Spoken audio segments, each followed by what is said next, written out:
Dhufuu harree. Dhufuu harree. A'uudhu billah.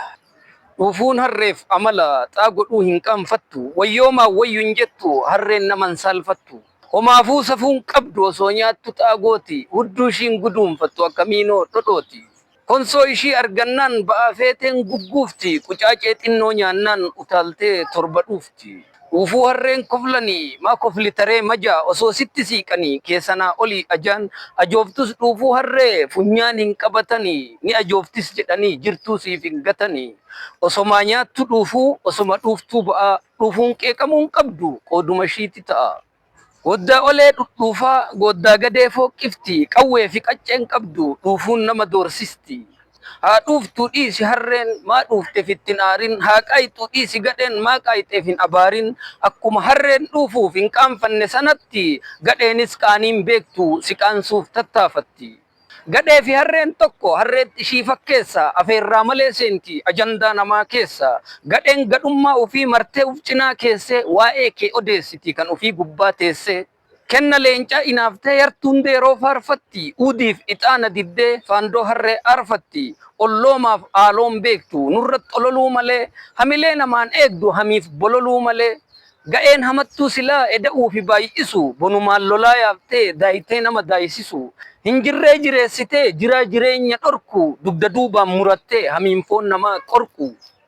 Haa ciniintu ciniintee maal sirraa buufti mixiin hujiin gadhemaa gattu fi biraa lixi. Huqqaan harkaan furdifte booddee sirratti hooqqisa bara kormi mar'ate raadumatu bookkisa bara barri ishii tole harreetu ba'aa dida konsoo ishiin soorattu fardatu baatee fida. Bara qocaan sussuke qarcoon koolaan barara osoo kan dhuge taa'u kan fuunfate sakkara. Bara hoogganaan biyyaa ufin tuulle aangoodhaan jala deemtuun maal ta'uuf uf tuttuulti maangoodhaan.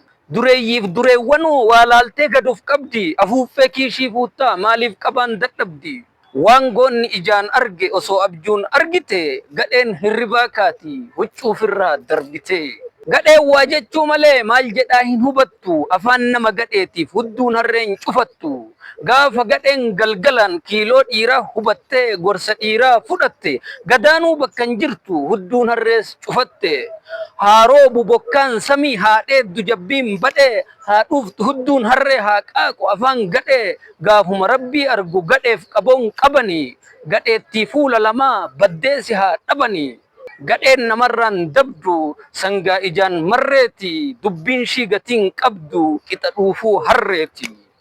Kabajamtoota daawwattoota kiyyaa walaloon kun warroota hayyoota arrabsu warroota arrabni isaanii wadarootiif deebii guddaa taate jedhee yaada. Akkuma viidiyoon isaa isin bira ga'e YouTube irratti sirriitti akka daawwattaniif sirriitti akka vaayiraalii baastan abdii qaba. Galatooma.